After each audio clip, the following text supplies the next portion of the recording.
Can you hear me? Thank you. Okay, we had to do our sound check for the back. Alan, thank you for your assistance. Appreciate it. Take that bow, you deserve it. Thanks to everyone for joining us today. My name is Tom Owenby, and I'm the Associate Dean for Teacher Education and Director of the Mary T. Kellner Teacher Education Center here at UW-Madison. I'm very pleased to welcome you all to campus. This afternoon, the Dean of our School of Education, Dr. Marcel Haddix. Marcel, do you mind doing it? Okay, thank you. Can we give a welcome to our new Dean, please? Thank you.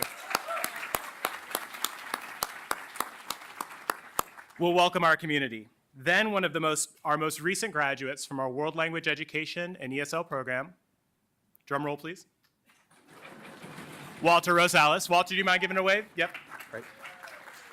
We'll introduce our 2024 National Teacher of the Year. Big drum roll for this one, please. Big drum roll. Missy Testerman. Missy, do you mind giving a quick wave? Thank you. After Ms. Testerman's presentation, you'll have the opportunity to ask questions through a Q&A, followed by a reception with what? Robust hors d'oeuvres. You got it. We could tell who's been here before by who knows the robust hors d'oeuvres are coming. I'd like to give a special thank you to Mary T. and Ted D. Kellner, the Kellner Badger for Life Fund, and Propel. It's because of their generosity that ECTI, as well as today's presentation by our keynote speaker, were made possible. Additionally, we'd like to thank Ms. Christine L. Lodwick and Mr. Philip H. Lodwick, whose generous donations allowed us to add a cooperating teacher day to ECTI, creating this amazing opportunity for these incredible teacher mentors to join our early career teachers today. Now, it's my pleasure to introduce you to the Dean of the School of Education, Dr. Marcel Haddix. I'm gonna give you some words, so you're good, yep. Marcel is the Dean of the UW-Madison School of Education, a position she's held since August 11th, 2024. She is a leading scholar in literacy and teacher education with a particular focus on the experiences of students and teachers of color.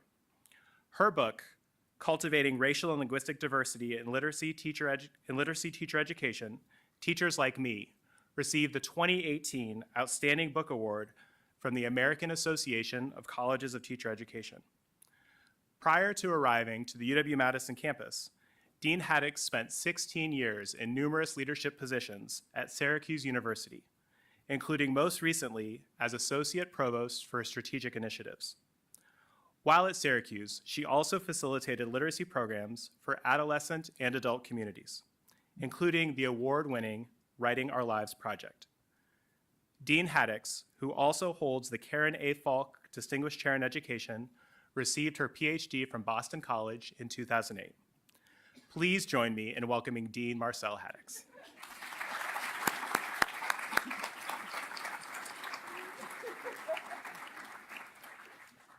Wow, I think that was what, 3 applauses? I'm like, I'm doing pretty good.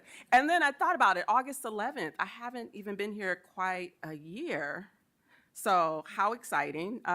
Last year this time, I was headed this way, a road trip from Syracuse, New York. Yesterday, I was returning after spending time with family on the East Coast, a long road trip, and I was saying, I think I am done with road trips for a little while. But the great thing about the summer months for me was I had some time, always have time for reflection, an opportunity to kind of reset and recharge and recommit, to things that are important to me. And so to be here today with all of you, this is my first day back. It really is an honor because what you all are doing reflects and represents things that are really important to me at my core. And so it feels good, even though I'm a little bit tired. Like I said, that road trip, something else. But it is really wonderful. It's a joy to be here with you all today and to welcome you here.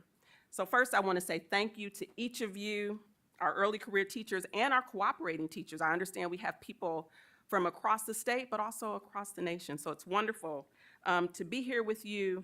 And I want to thank you for the incredible work that you do each day. You are change makers, you are advocates, you are community builders.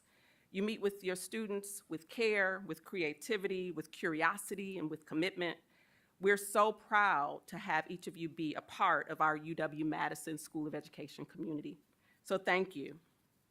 The Institute, the Early Career Teaching Institute, is one of the many ways that we continue to invest in your growth and your success, and also show our commitment to teaching and teacher education and to supporting and bettering the educative experiences of all young people. One of the other ways that we do that is through our teacher pledge, which many of you I'm sure know about. But through the teacher pledge, we've been able to help remove financial barriers and reaffirm our belief in the power of educators to transform lives and communities here in the state of Wisconsin. So it's a bold commitment, one that we are honored to make, and we hope to continue to sustain that commitment. Some of you may know, but I began my career as a middle and high school English teacher. I've spent many years, as Tom shared in that introduction, studying literacy, teaching, teacher education, teacher identity. So I know firsthand how important the early years of teaching are. They shape not only your career, but your sense of purpose and belonging in the profession. I'm sure that for many of you during this time, you're thinking about, as someone said, what have I gotten myself into, right? You've gotten yourself into something that you are committed to, something that you feel really, it's important to you, right? It's hard, there are challenges. I like to say, I like to do hard things, right? But it's something that I really believe in.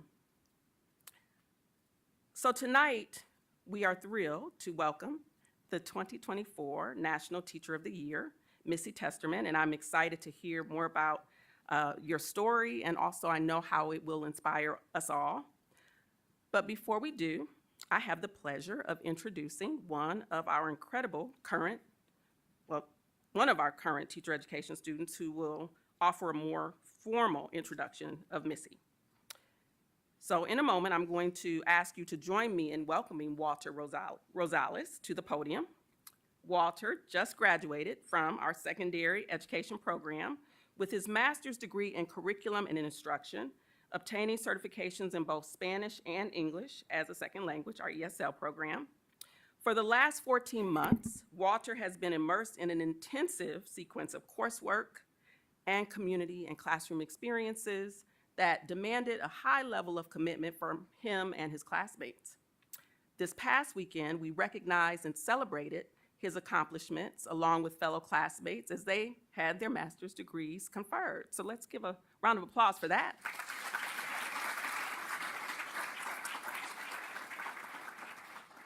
So look at that, I'm gonna make it so that you get, 3 applauses, because now, without further ado, please join me in welcoming Walter to the podium.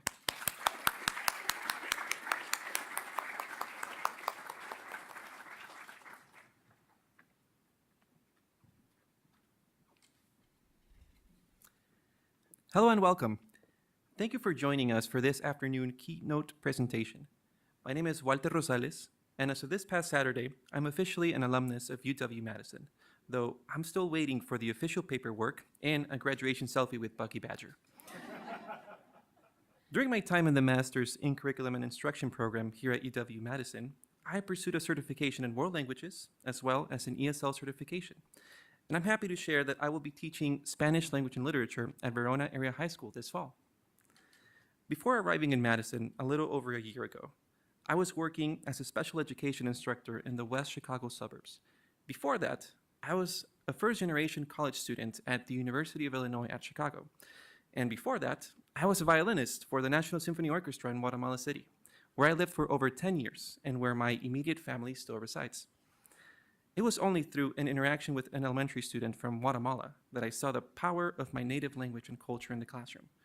During my time at UW, I've come to realize how the diversity of my lived experiences and personal perspective can have a positive impact on the students I teach, a quality I believe I share with today's keynote speaker, Missy Testerman. Missy Testerman is the 2024 National Teacher of the Year. She served as a first and second grade teacher at Rogersville City School in Rogersville, Tennessee, for 3 decades before taking advantage of the state's Grow Your Own initiative and adding an ESL endorsement 3 years ago. She then worked as the ESL specialist and ESL program director at Rogersville City School, a pre-K through 8 district in East Tennessee, where she also coordinated the system's summer programs and served on the district leadership team. Testerman was considered to be a staunch advocate for her students, their families, and her fellow teachers. She prioritized instruction that ensured her students have the skills and knowledge necessary to achieve. Testerman considers her greatest contribution to her profession to be the love and desire for learning that she has instilled in countless students over the past 3 decades. A Tennessee native, and like myself, a first-generation college graduate, Testerman experiences the great pride in seeing her former students succeed in life. Missy used her year of service as National Teacher of the Year to empower teachers to advocate for students and fellow educators by using their voices and sharing their experiences with those outside of the classroom. Testerman believes strongly in teachers embracing their role as education experts to inform decision makers of today's classroom's experiences to meet all students' needs. As a fellow ESL educator and advocate, it is with great pride that I present Missy Testerman today. Please join me in welcoming her to the stage.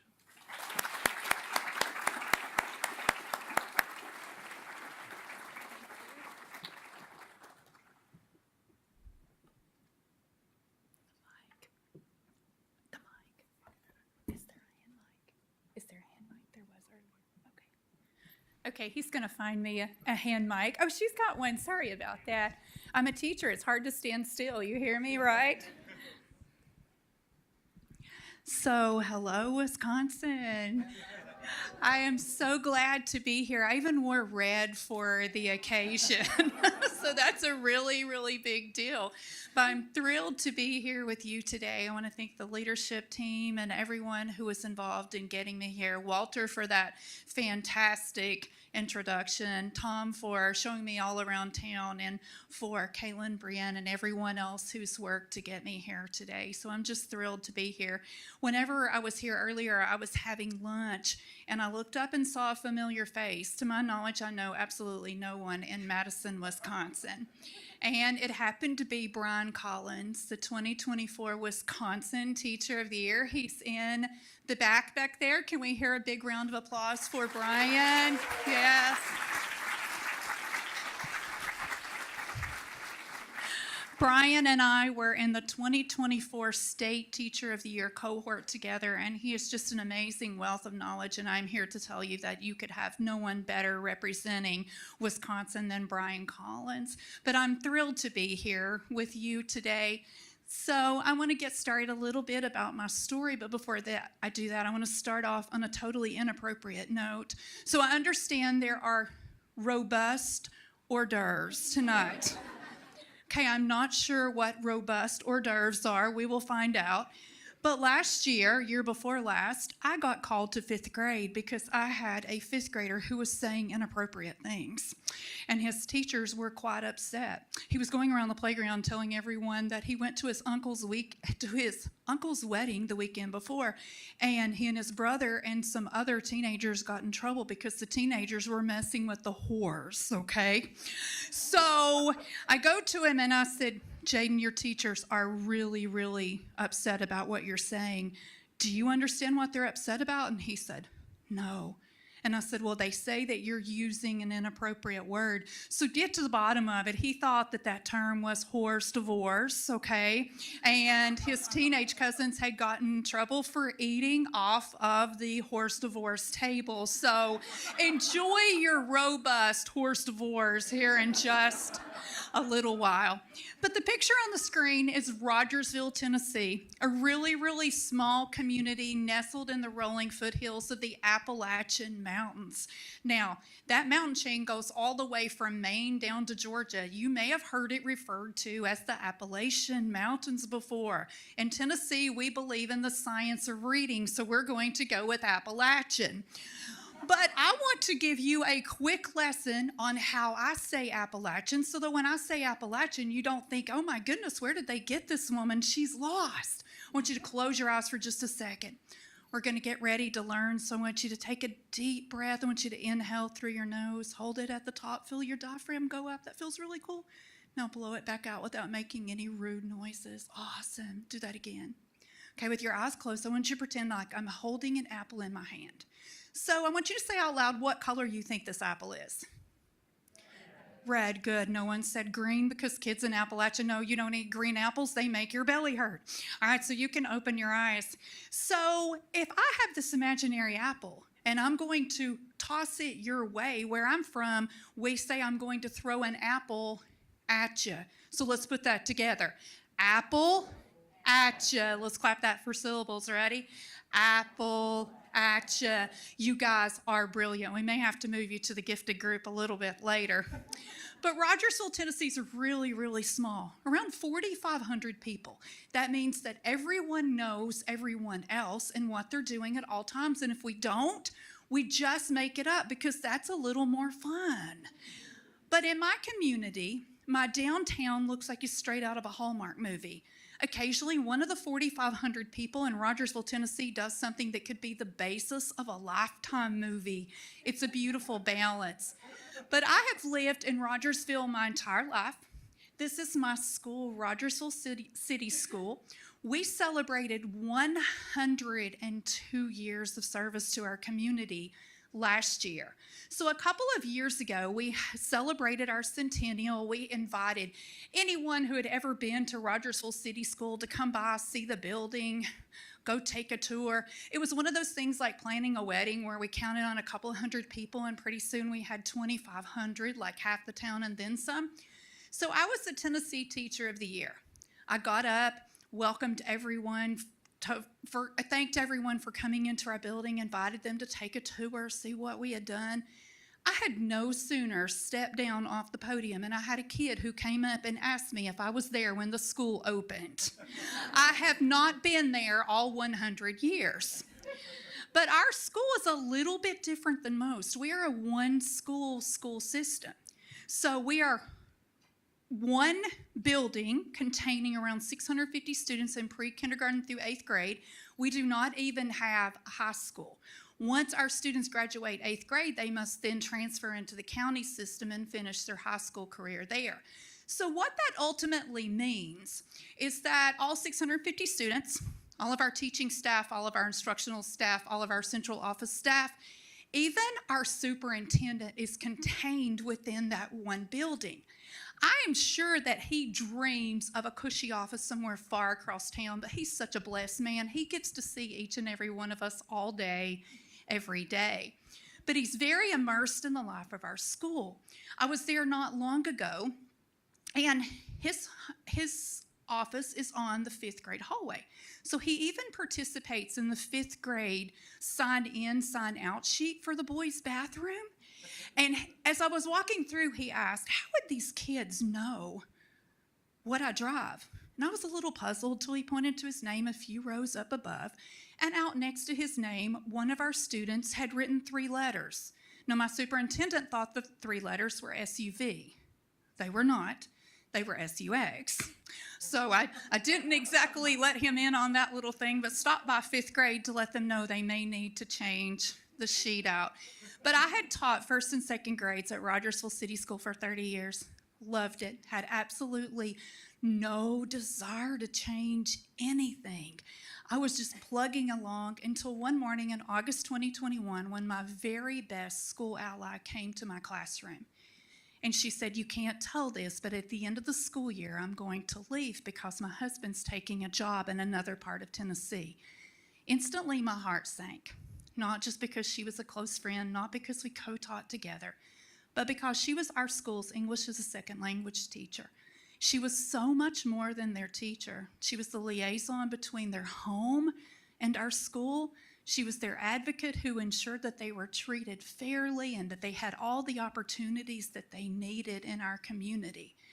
So my heart sank. I knew no one else who had an English as a second language endorsement. So Tennessee also uses ESL, which is a little bit of a misnomer. You know, some places it's teaching English to speakers of other languages. Some places it's teaching multilingual learners. It's a wonder that those of us in education who've been here a while haven't already died of jargon monoxide from all of the different terms that we call the exact same thing. But I knew no one else certified. I was really worried about what would happen to that segment of our school population because I had been so blessed. I'd taught every single one of those students as they came through 1st or 2nd grade. Well, the very next morning, I received an email with this header, and it explained the Tennessee Department of Education's Grow Your Own program. Now, part of the Grow Your Own program in Tennessee at that time was that teachers who were already teaching in a state school, in a school in the state of Tennessee, could add an endorsement in a hard-to-fill licensure area at no cost. The three options: high school math, special education, and ESL. There are 139 school systems in Tennessee. Each school system could recommend one person. So I went to my director, and it was in Tennessee we call them directors, but it's superintendents, again, jargon monoxide. I went to my superintendent and asked that he recommend me for that program. And his response was, "Why would you want to do that? Mrs. Blackburn will be here long after you retire. You will never use that." So I convinced him, without divulging her confidence, that doing so would be excellent professional development for me because I was the classroom teacher who always had those students. So I secretly enrolled in this program, totally asynchronous. Everything was going along just fine. I am a digital immigrant, not a digital native. So I had no experience with Blackboard, Canvas, eLearn, any of those portals straight out of Satan's den that you guys use all the time. Everything was going along very, very well until the night my first assignment was due. It was already done. I just needed to upload it. I couldn't get it to take the attachment. So I start to freak out. I was like, I'm going to get kicked out of this program even before I start. So I decided I was going to call my daughter, who was a junior at the University of Tennessee. Now, we talked all day, every day, because if Chick-fil-A left a sauce out of her bag, I heard about it. If someone got her parking space at Target, I heard about it. If the stray cat in her apartment complex wasn't there, I heard about it. But the calls always originated from her. Anyone guilty of such offenses in here? Do any of you get those phone calls, or am I the only parent who's signed up? Okay, I see some hands going up. I feel a little more normal now. But I called her in a total panic. I said, Caroline, you have to help me. I'm on Blackboard, and I cannot figure out how to get this thing to upload. Now, if your mom calls you at 11:40 at night with a plea like that, here's the correct answer. Yes, Mom, you have given me such a privileged life, and I'm so very thankful. I'd love to help you. That is not what I got. I got, what the heck are you doing on Blackboard? But she talked me through it, uploaded it, smooth sailing after that. I did all the coursework over the course of that school year. Took my very first ever praxis at age 52 and passed it. And at the end of that school year, I became our school's English as a Second Language teacher, English as a Second Language program director, and the Title III director, because if there's anything we believe in public education, it's buying one job and doing three. But I love teaching first and second grades, but I've never loved a group of students like I've loved these. If you're sitting there thinking, oh my gosh, those children are so adorable, it's because you're smarter than most people. Those of you who weren't thinking that, I'm not sure what we can do for you, but we'll try.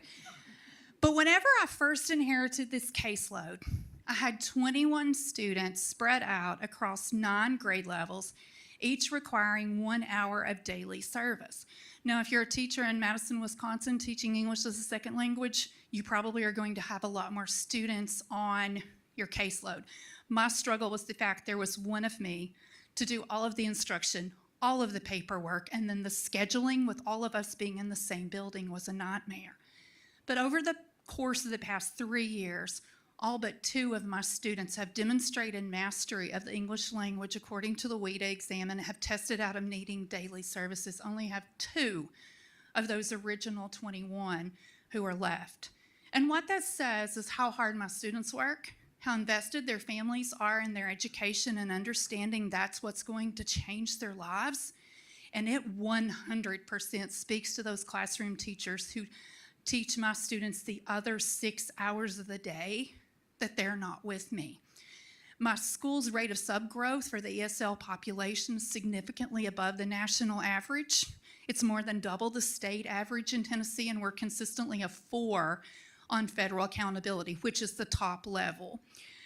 But what that speaks to are are the dedication of the teachers who accept my students. Because one thing I left out when I painted that beautiful picture of Rogersville, Tennessee, is that Rogersville, Tennessee is about 99.4% white. All of the diversity in Rogersville, Tennessee is in my classroom. But my students do have some advantages. Because of our system's really, really small size, I'm able to place them with teachers who are talent scouts and not deficit detectives. Those teachers who can see my students for what they can do and not what they can't do. Those teachers who understand that being multilingual in this century is an asset, not a deficit. Fewer than 1 in 5 Americans are able to speak and understand a language other than English.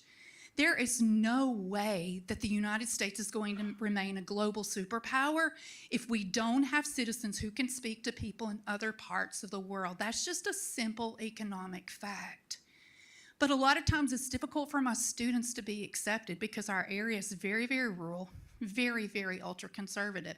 So I'm so thankful for those classroom teachers who take them in, who understand that they have a superpower of being multilingual, but those teachers understand that they need to continually have rigorous, high-level academic content taught to them all the time so that they can continue to succeed.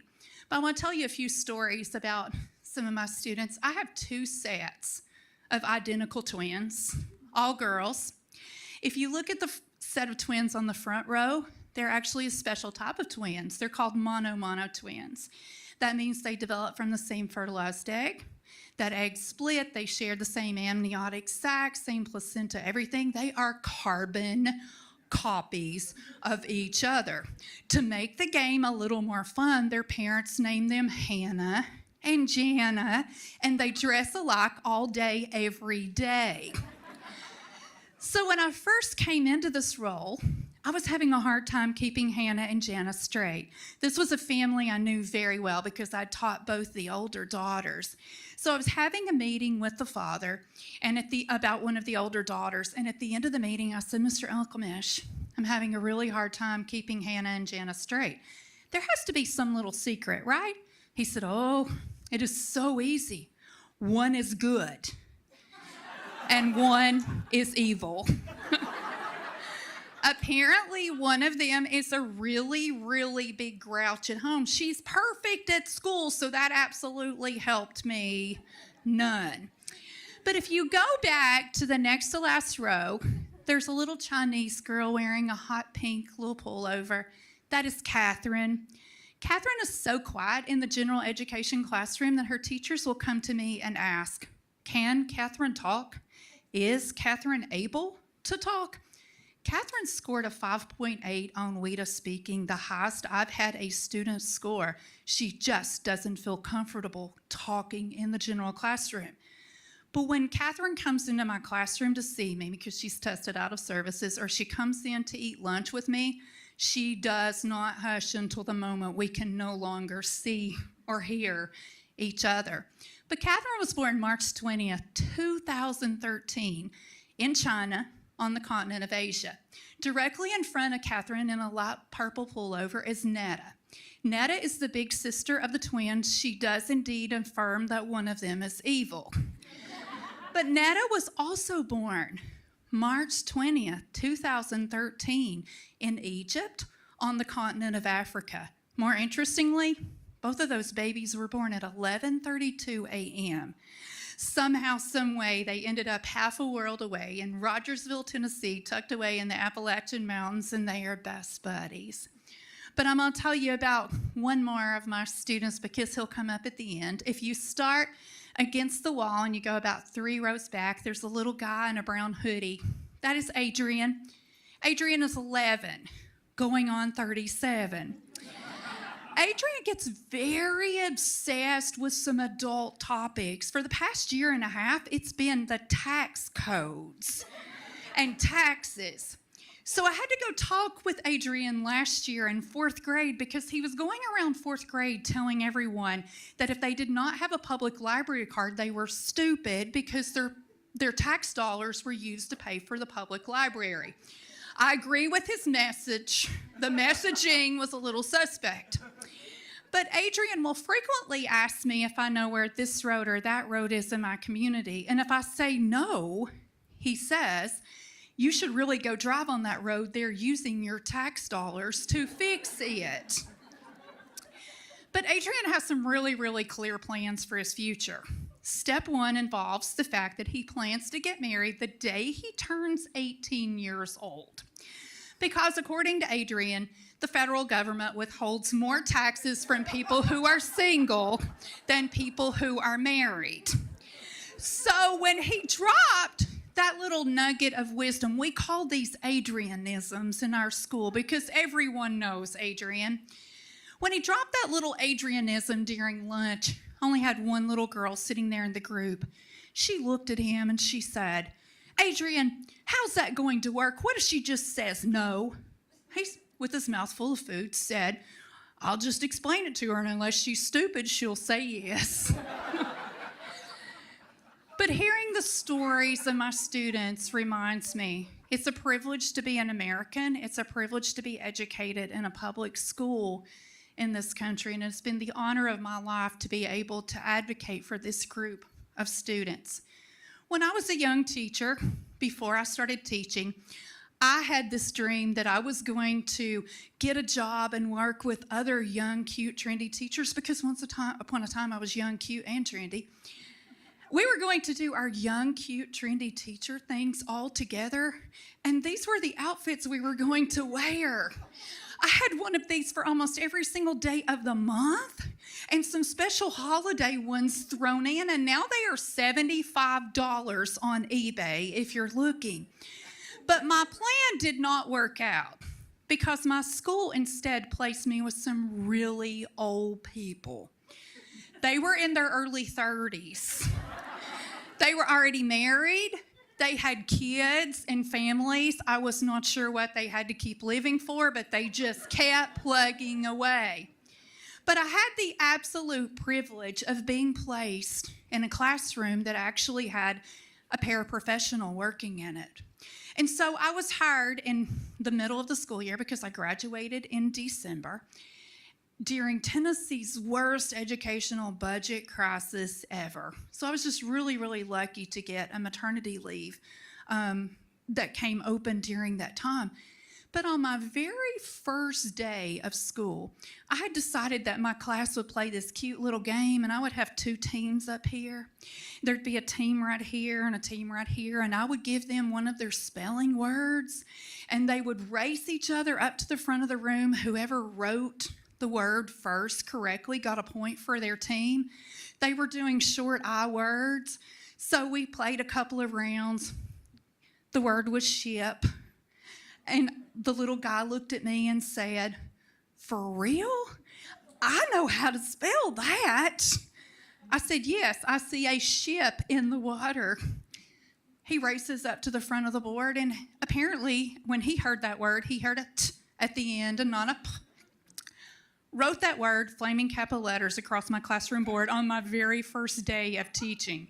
I was beginning to think that that was a message how my entire career was going to go. But that paraprofessional there, her name was Carol.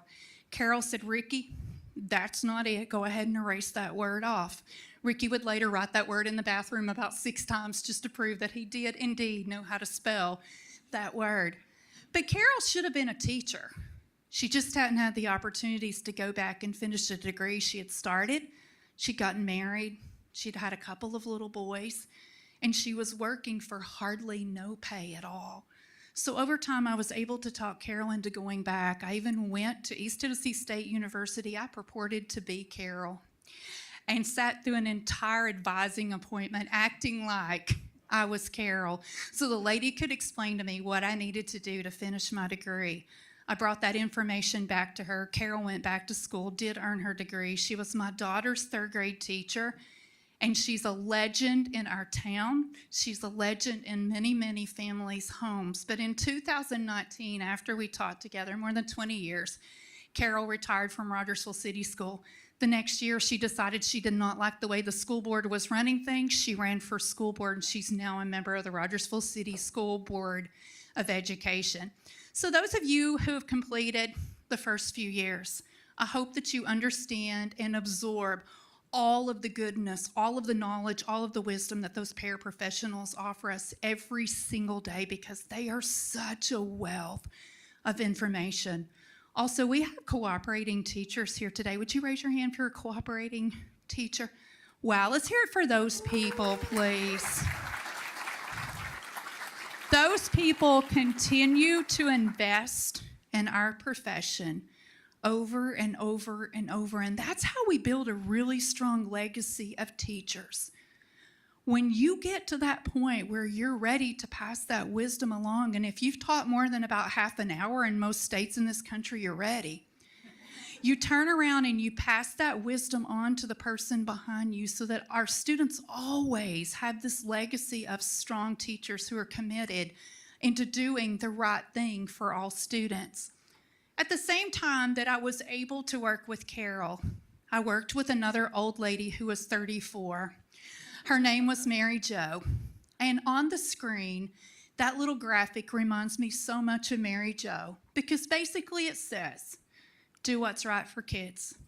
Even when it feels like the world's against you, even when it puts you into being talked about in conversational spaces you don't want to be talked about, you always do what's right for kids. When Mary Jo and I worked together, she took me under her wing. I knew absolutely nothing, but she grew me. But one thing she would always ask in every single decision was, what do you think the best thing for our kids are? Now, sometimes the best answer is that it's the best thing for the kids if we all stay outside 5 more minutes on really nice days. But sometimes the best answer is that we do what's right for kids, even when it feels like the rest of the world is against us. That is Mary Jo. That is me. I was not still young, cute, and trendy. I was still like younger and cuter and maybe a little trendier, but Mary Jo was wonderful. So those of you who are here as cooperating teachers, thank you so much for continuing to invest in our most recent teachers and investing in our educational system, because the reality is every single time we invest in a new teacher, we're investing in the kids in the room as well. So whenever I was a new teacher, I goofed up a lot. I caught crayons on fire once, trying to melt them down to do a science activity. I made more than one questionable decision that later Mary Jo came and asked, what in the world were you thinking? And sometimes I was a joy sucker. One of those teachers who absolutely sucks the fun out of every single thing, because we have rules we need to follow. We have policies we need to follow. We're going to do it my way because I'm the adult in the room. Whenever I tell you this, I don't tell you this with pride. I just tell you that was part of my journey into becoming the teacher that I am now, was to make some really, really crazy mistakes. I was once teaching a lesson. In Tennessee, we had a standard where first graders were supposed to compare a liter, the volume of a liter, to the volume of a half liter. I have no idea what in the world you would need to ever use that standard for, but it was a standard. So I developed this really cute lesson. We had red food coloring, we had blue food coloring. We were going to do the liter red, we were going to do the half liter blue, and then we were going to compare them. Well, I have one little guy who opened the caps of both, and guess what happens? Pretty soon we have purple. The whole room looks like Barney. The kids are going crazy.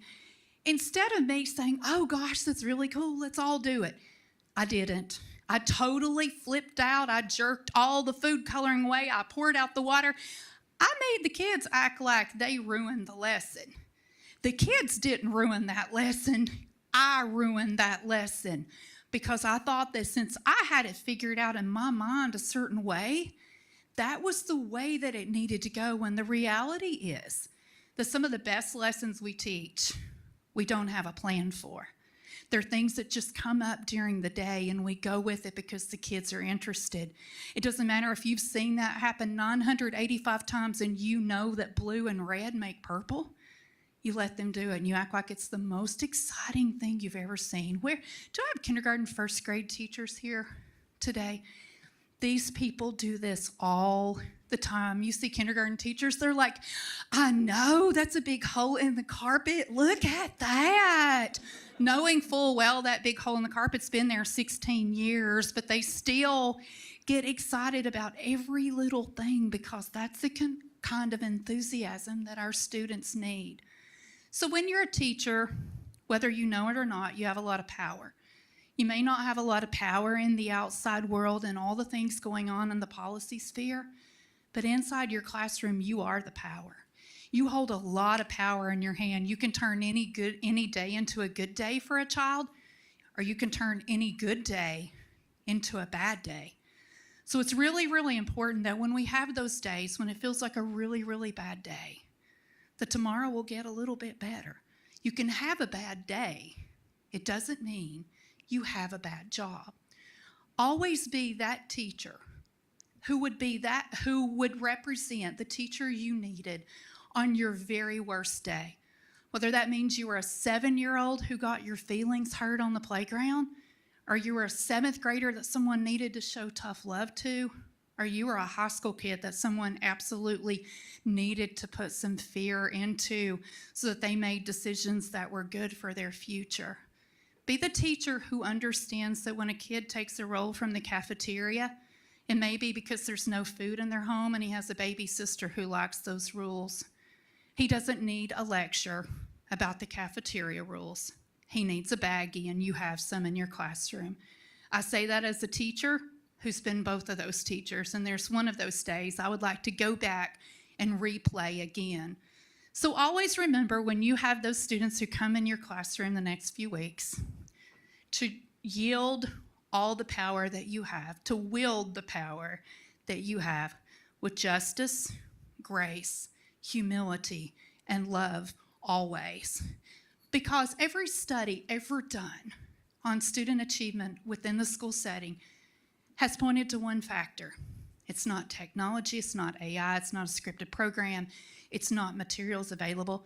It's always the quality of the classroom teacher that makes the biggest impact.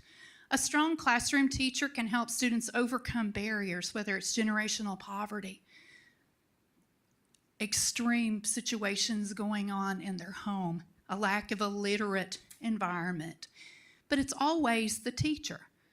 So another one of our goals, another one of our responsibilities in this field is to continue to advocate for policies that help keep our teachers in our classroom by paying them living wages, by reducing the workload of unnecessary things so that teachers go home every day and they're not so dead exhausted they don't know how they're going to come back the next day, but so they come back and are energized to make it through the very next day.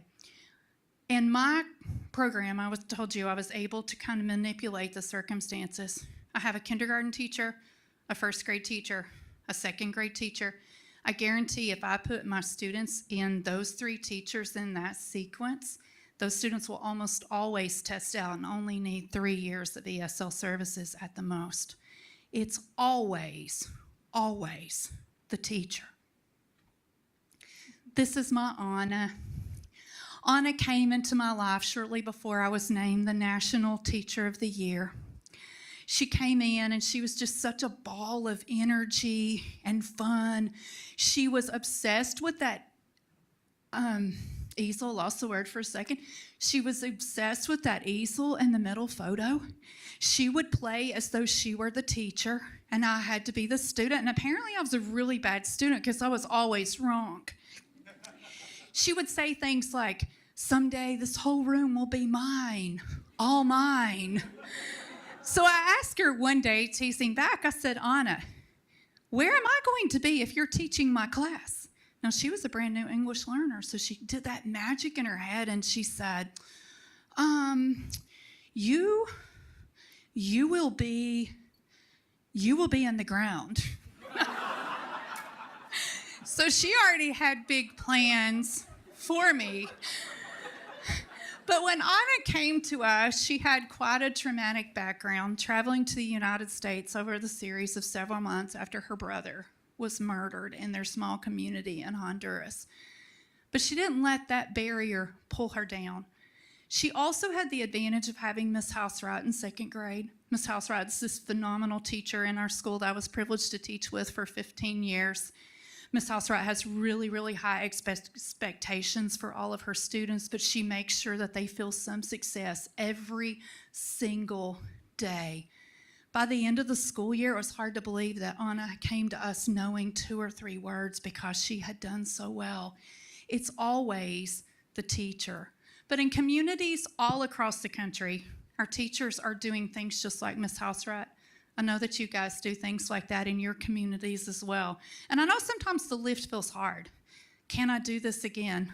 Why do I do this? You do this because you are changing the world in your own way by changing the world, even if it's just for that one person and making a difference in their lives. These are my students on the day that former Secretary of Education Miguel Cardona Zoomed with them. He was also an ESL student many years ago, so when I met him, he said he would love to Zoom with my students. They're currently giggling because one of my little ones had asked him if he was 78 years old. One of my older ones had said, "Oh my gosh, how dumb, he'd be dead." So they're kind of giggling really, really, really hard. But the guy who was trying to be so polite in the red shirt, that's a Texas red shirt, by the way, not a Wisconsin red shirt, sorry about that. But he came into our school also as a newcomer. He was the sweetest thing, but I had a really hard time breaking forth with him. I keep snacks and water in my classroom because nothing makes our kids eat and talk like snacks and food. But he never would come by. He would only come during his assigned time. He was super polite. He worked really hard. But I've never been a 14-year-old boy who's not been in schooling for 5 years. I had no idea the kinds of things that he was facing, even though I was trying so, so hard. But he came to me one morning in February. He showed up at the door and he said, "Miss Testerman, I have a really big, large problem, and you are the woman who can solve it." So I was a little bit stressed out about that. I said, "Oh my goodness, Justin, what's going on?" He said, "Well, I hear that the school has a soccer team. I would like to be the king of the soccer team." So I tried really hard just to smile. And I said, "Okay, we need to talk to Coach Gladson." He said, "Oh, Ms. Testerman, that is where the problem is." I went to talk to Coach Gladson, and he say, "Let's get physical." And watch this. He opened up his Chromebook, and into the microphone he said, "Let's get physical." I know it's a very, very young crowd, but if you Google "let's get physical," one of the things that comes up is Olivia Newton-John in a leotard with a headband around her. He was so confused about what he was supposed to do. I was able to call a friend who runs a local health clinic, get him in for a sports physical. He went on to play soccer. He became the leading scorer on our soccer team. That child learned more English in 2 months of playing soccer than he had learned in the entire time sitting with me for an hour a day. So that says a lot about me. But at the end of the year, he was named the conference MVP, which I guess is a lot like being the king of soccer. But he was able to make new friendships through the use of sport. The soccer coach came by and checked on him frequently, seeing how he was doing, affirming that he needed to be working really, really hard in his academic areas. And it absolutely changed the life of this young man. It enabled him to make friendships and enabled him to feel welcome in our community, and he had had a really difficult time adapting into our area. So I don't know if we have people here today who teach music, art, gym class. Please raise your hand if you're one of those. In Tennessee, we call them related arts teachers. Absolutely. Coaches. Do we have coaches here? People who coach things. Please do not underestimate the power that you have on students' lives. Those of you who teach music and art, little kids don't even call it Monday and Tuesday. They call it music day, art day, gym day, and then as the adult in the room, I have to transfer. If it's music day, that means it's Tuesday. But those of you who teach those special classes, those of you who coach, no matter what role you have in a school system, you matter to these students, and I always want you to keep that in mind. Most importantly, I want you to always believe in what's possible. They may be second graders who can't tie shoes today. They may be seventh graders who are saying inappropriate things with two numbers. You know how that goes. All kinds of those things. But someday, they're not going to be those same people. They're going to be adults who go out into the world and make this a better place, all because someone saw them for what they could be, not what they are today. Public education remains the greatest dignity creator of all times. We take kids from every single background, every single ability, and through teaching them high-level content, making them feel confident and secure, we enable them to achieve their wildest dreams. We are responsible for every single career on the face of this earth. There would be no doctors, no lawyers, no nurses, no deans, no anything without teachers. And so we hold the community, the country, democracy in the palm of our hands every single day. I have one more story I'll tell you, and then I'll wind up. We're back to Adrian. Adrian has so much advice for the free world, it's not even funny. If I could get him just to hit the road with me, I wouldn't even need to work anymore. Whenever I was named the National Teacher of the Year, I found out on live television that I was being invited to a state dinner at the White House, not a steak dinner. Everyone in Rogersville, Tennessee heard that, and they're like, you're going to a steak dinner at the White House, as if President Biden was going to be back there cooking steaks and bringing them in. A state dinner. Brian was able to attend there as well. Our entire cohort was. But a few days before the dinner, I was having lunch with my fourth graders, and one of them asked, are you nervous about this White House thing? I said, yes, because I have to get up and speak for 3 minutes. A lot's happened since then. Adrian pushed himself back from the table. He said, I'm so nervous about this, I'm about to vomit. So I was a little confused. I was afraid maybe he thought he was going with me. I said, Adrian, why are you nervous? He said, well, I'm just going to give you some really good advice, and I hope you listen. When you're up there in front of all those people who are looking at you and all those cameras and those lights, and people are looking at your hair, your face, your makeup, your eyebrows, your jewelry, your bracelet, your shoes, your dress, just maybe don't say anything dumb, okay? My friends, no matter the situation, that is the best life advice ever. Just don't say anything dumb. Thank you for everything that you do to invest in the goodness of tomorrow. Our student population in the United States represents 22% of the population, but that 22% are 100% of our future. So thank you for your investment in them. Thank you for your investment in continuing to grow as a teacher, and thank you for your support of public education. Thank you.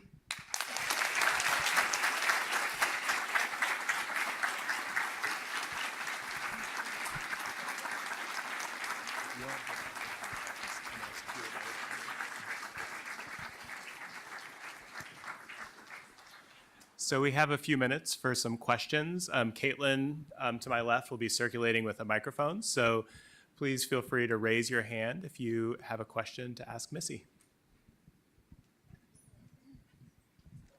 They're thinking of robust hors d'oeuvres. Although you're going to think of that other way, I told you of saying that for the rest of your life.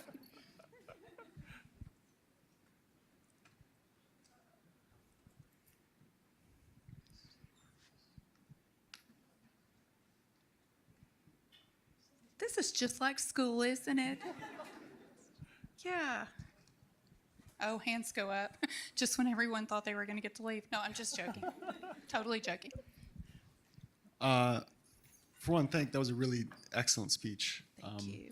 In my current position, I'm not an ESL teacher, but I have the certificate. I don't speak a second language, and I'm concerned it would cause me difficulty if I were to have that position. Do you find difficult? Do you speak a second language, and do you find it cause you any difficulty, or? I am monolingual, so that's a great question. I actually have a student who refuses to refer to our classroom as the ESL room because she says that she speaks 5 languages and that it would be embarrassing if people thought she only spoke 2. So I can only speak 1. It is more difficult, but the reality is this. There are 7,116 languages in the world. There's no one who's going to be able to speak all of them. If you hold the certification, you have been trained in English language development. You can still do that job. So sometimes I have to do some crazy things. My school is very, very small. We're in a rural community where we don't have access to translators. Occasionally, when I have a family show up, a new family, I have to do really creative things like sometimes asking 6th graders to help me translate. I know that's not a best practice, but it is survival. This past year, I had a 6th grader who actually had to translate I asked her, she didn't have to, but she translated for me for a new family, and later she told me, that is the first time I've ever spoken Spanish in school, and it felt really, really good because I encourage my students to keep up their home language at home.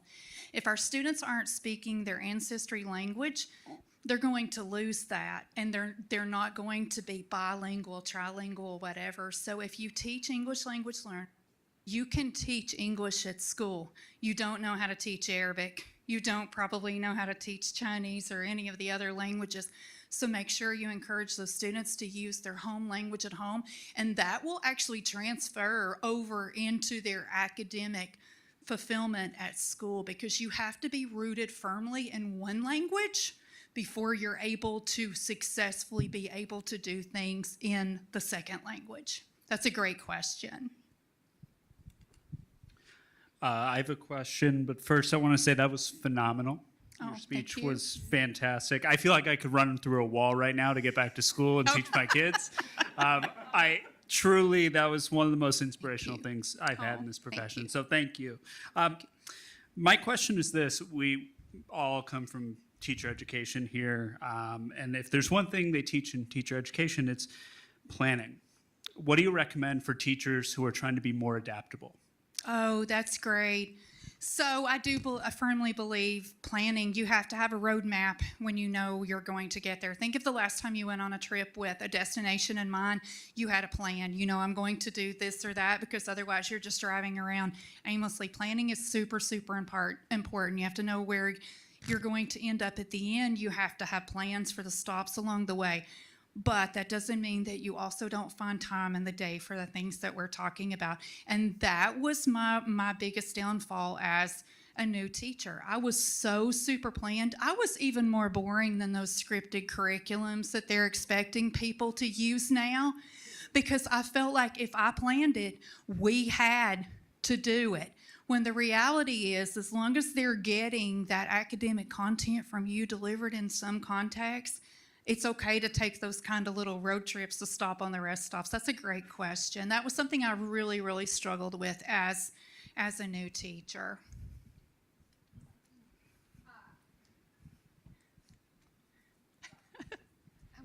And we'll wrap up with this as our final question. Because Caitlin's almost there. those robust hors d'oeuvres. They don't wait for anyone. Those are going to start walking down University Avenue in a minute. Yeah.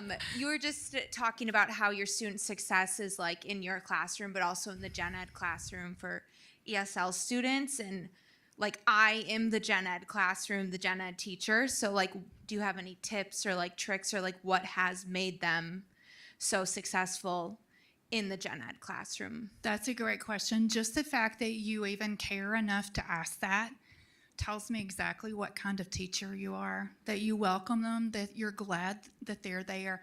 If I could give any one piece of practical advice, other than being welcoming, making sure they understand that they belong, they're sending that message to other students that they belong in our classroom, they're part of our community.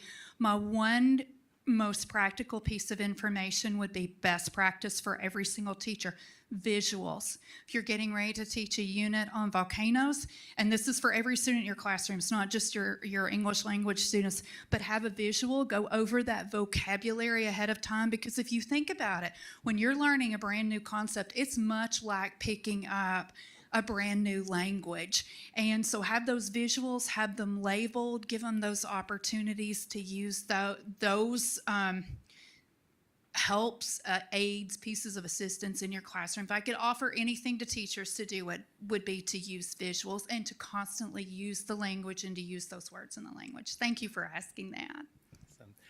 Missy, thank you for sharing your wise words and inspirational message with us. Kelly has some flowers that we cut from the Allen Centennial Gardens here on campus for you. One more round of applause, please, for Missy Testerman.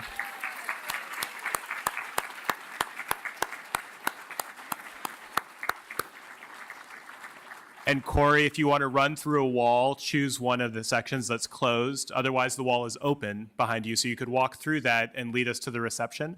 We'll have a chance to have some conviviality together. If folks have individual questions or they'd like to chat to Missy, she'll be around for this reception. But please enjoy your time together, and thanks so much for a wonderful day.